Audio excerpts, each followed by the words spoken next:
Near mint condition, the home of collected editions. That cover's so awesome. Absolute format is the best way to own this store. Time to empty those wallets and fill those shelves.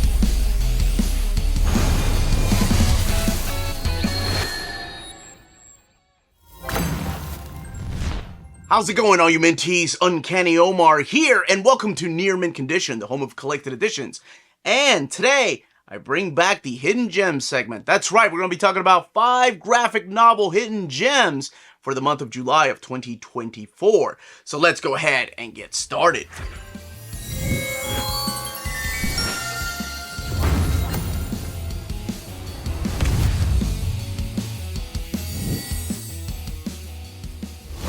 And welcome back, everybody. Now, when I said for the month of July of 2024, I didn't mean like books that came out in July, so let me just clarify. Hidden Gems is a segment that you all had wanted me to do for years, and I finally started doing them about 4 or 5 years ago, and it's been a blast. I try to do them every month, but then sometimes I get behind on reading, but it's always a blast to do it, and actually the last couple months I've been getting some help, so you'll see a couple of faces, if you're familiar with the channel, show up in this particular segment as well. And what this is I look at 5 graphic novels or collected editions that hardly anybody shows love to or people don't talk about that you may not be aware of if you want to check out. I try to stick to non-superhero stuff, but sometimes superhero books come in this particular list. There are also DC and Marvel comics sometimes that show up on the list, but very, very randomly does that happen. It's mainly like independent publishers. Sometimes it's also like self-published books. But if you have any that you've read recently and it's fresh on your mind, by all means, please leave those comments down below. Let me know what you've read and checked out. A lot of these, like, either you all sent my way or I read in the comments that somebody really enjoyed and I also enjoyed. So, yes, 5 of them. Click that like button. Smash that like button. Hit it. Caress it. Whatever it is, please. It goes a long way for us here on the channel. And, of course, a big thank you to our patrons for making videos like this possible. Could not be doing this without you all.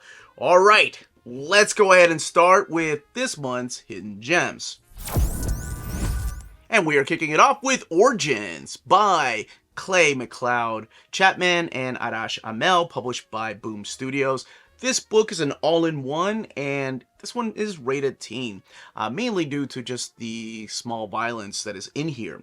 So, in this particular story, I love stories like this, by the way. I'm a sucker for these type of stories, so you may have seen some already in this particular segment.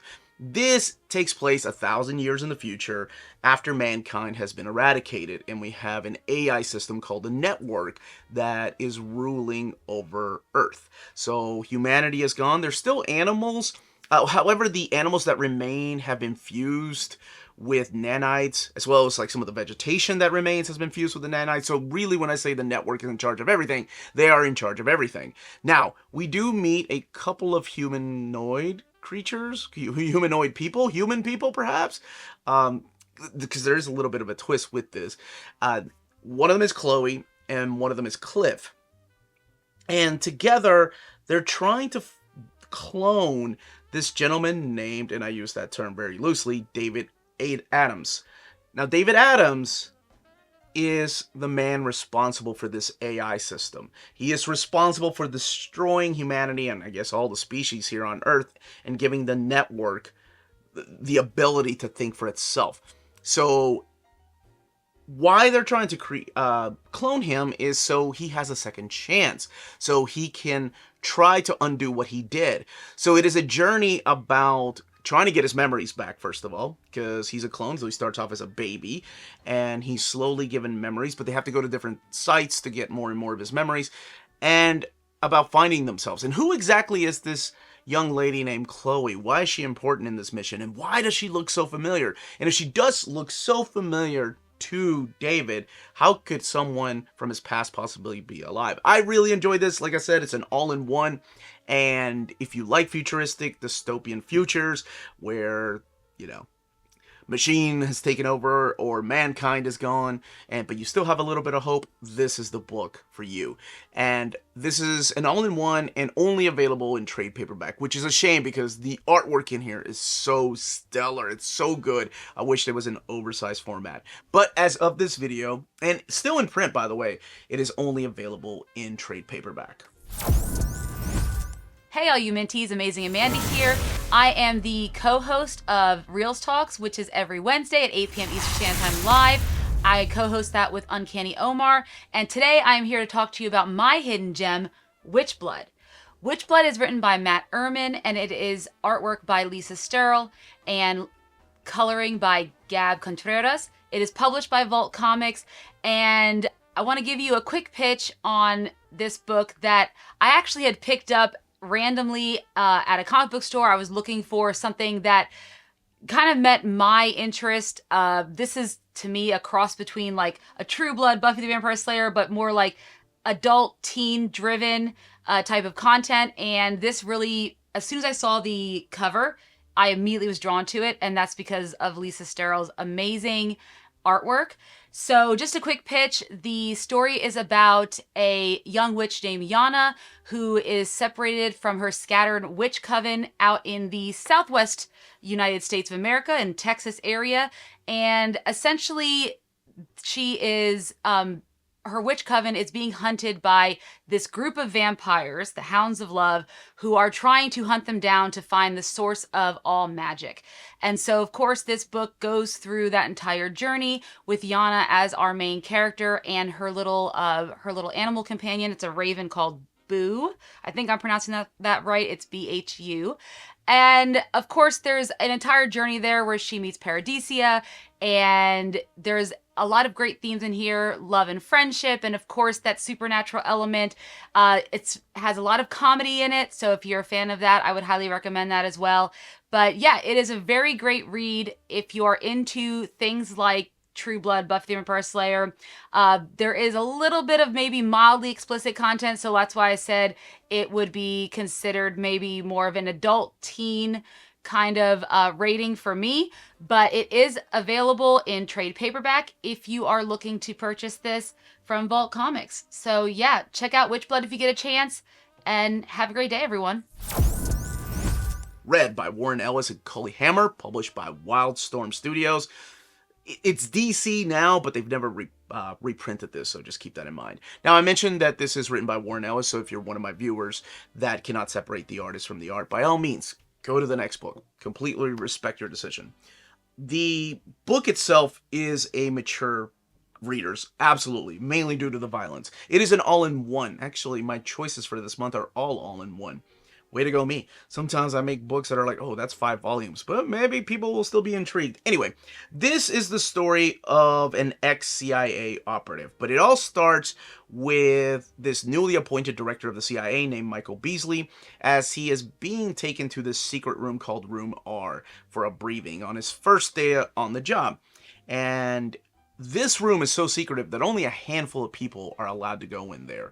And when he's in Room R, he is shown a videotape. We don't see what the videotape shows him. All we see is him coming out of that room and completely disgusted, asking for a cigarette, and whatever he saw makes him snap. So he wants the man responsible for the scenes on that videotape destroyed and killed. And that's when we meet our CIA agent, or retired CIA agent, Paul Moses, who has left the CIA, has been retired, trying to live a peaceful life, but still has this nightmarish past behind him that he's trying to put leave it behind and just try to live his life in it's almost like a retirement community. But when the director of the CIA sends some killers to go after him, he takes down these 3 guys. Like, it's almost nothing. Like, it almost comes back to him. So you can see how much of a badass killer he was at one time. The whole time I'm reading this, I was like, man, this would make an awesome movie with Jason Statham. Little did I know that it's already a movie with Bruce Willis, which kind of makes sense. So, yeah, if you enjoyed the movie, this is the basis for the movie. It's a really quick read. The colors really stand out in this, making the blood just go completely over the top. And this one here is only available through Wildstorm. So it is out of print, but it's pretty cheap to find. DC has never reprinted it, but who knows, maybe one day they will. But as of this video, just an old trade paperback from Wildstorm. Astonishing Melanie here, and I would like to recommend My Favorite Thing is Monsters. I'll be focusing on volume 1, but I just want to show you that there is a volume 2 because you will definitely want to continue reading. This book is by Emile Ferris. It is her first published work. She's a 55-year-old artist, and it's, oh my gosh, it is just so good, guys. It is rated mature for different themes that appear in this murder mystery. But let me tell you a little bit about it and show you the inside of the book. My Favorite Thing is Monsters is drawn like a diary from this 10-year-old named Karen, and she is trying to figure out the mystery of who murdered her adult friend who lived in the apartment building with her. This is set in the 1960s in Chicago. Her brother plays a huge role in it, her mother as well, along with other people who live in the apartment. And the thing is that Karen doesn't see herself as a 10-year-old girl. She is a monster. She's obsessed with monsters. And a lot of elements from the story are actually autobiographical from the creator, that she saw herself as a monster. She didn't want to be a woman. She had scoliosis and she was telling horror stories on the playground. One of the things I love about this book is when they go to the art museum multiple times throughout, that Emile draws a fantastic rendition of the art they're looking at. And that's from her childhood, that they went to the Art Institute a lot. And I love her philosophy of climbing inside of a painting. In fact, when I went to an art museum last time, I did that. I was like, I want to try that and climb inside the painting. It was fun. Practically every page filled my heart. I couldn't stop reading. The pacing was so great. It's not episodic. It just flows. It just keeps going. It keeps going.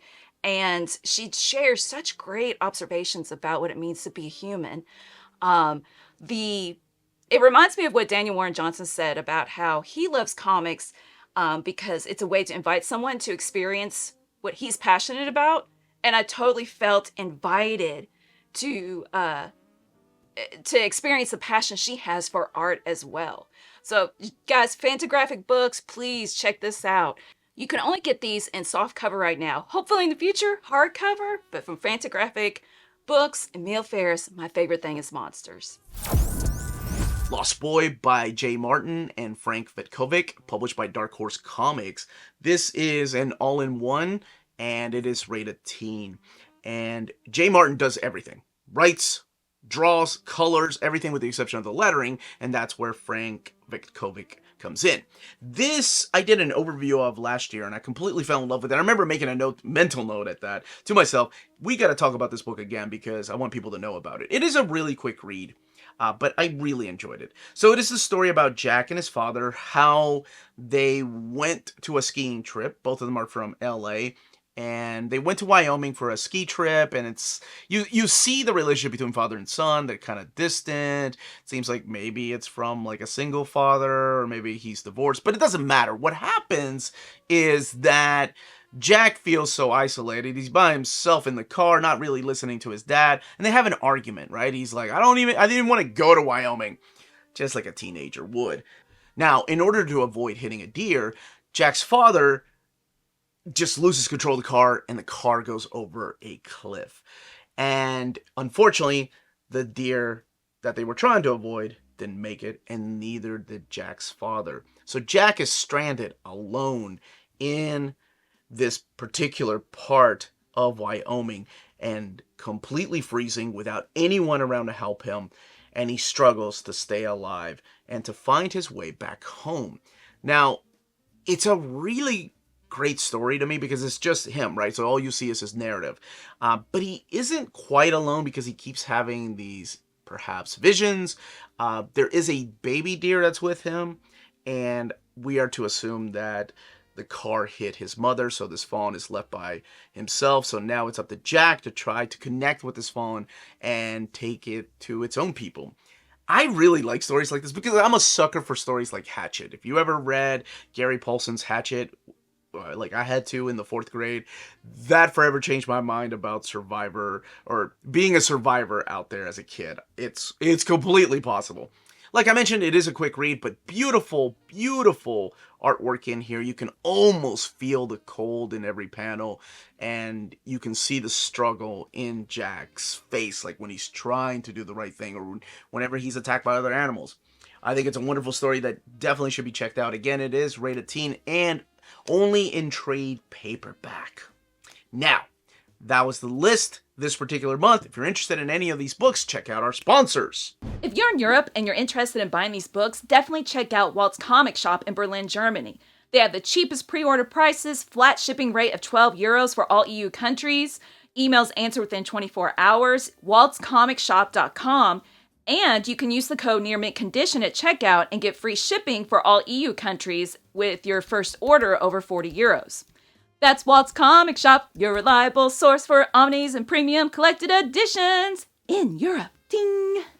CheapGraphicNovels.com, your online home for graphic novels and collected editions up to 50% off cover price. They have excellent shipping and prompt and helpful service. Check out their bargain deals for up to 90% off cover price. And don't forget that CGN also takes pre-orders. That way you don't miss out on the hottest releases. And they are currently running a special promotion for you Minties. If you're a first-time customer, after receiving your order confirmation email, reply back to that email and let them know Near Mint Condition sent you their way. They will then apply a free shipping promotional credit to your next order in the US. Cheap Graphic Novels, your source for the hottest books with the kind of deep discount, quality shipping, and customer service that will keep you coming back for more. And those were the 5 hidden gems for the month of July of 2024. As I mentioned at the beginning of the video, by all means, if you've read anything recently that was either self-published or maybe like an indie publisher published it, the indie publisher isn't even around anymore, by all means, please let me know. I love finding hidden gems just as much as you all love having me make lists like this. If you've read more than one, if you have your own list, I may or may not have read it, but we do have a playlist called the Graphic Novel Hidden Gems if you want to go back and watch and check out these particular videos. And again, thank you to my wonderful co-host, Amazing Amanda, and my wonderful wife, the astonishing Melanie, for helping me out with this segment. That's it, everybody. Smash that like button on the way out. Stay healthy and safe out there. Much love.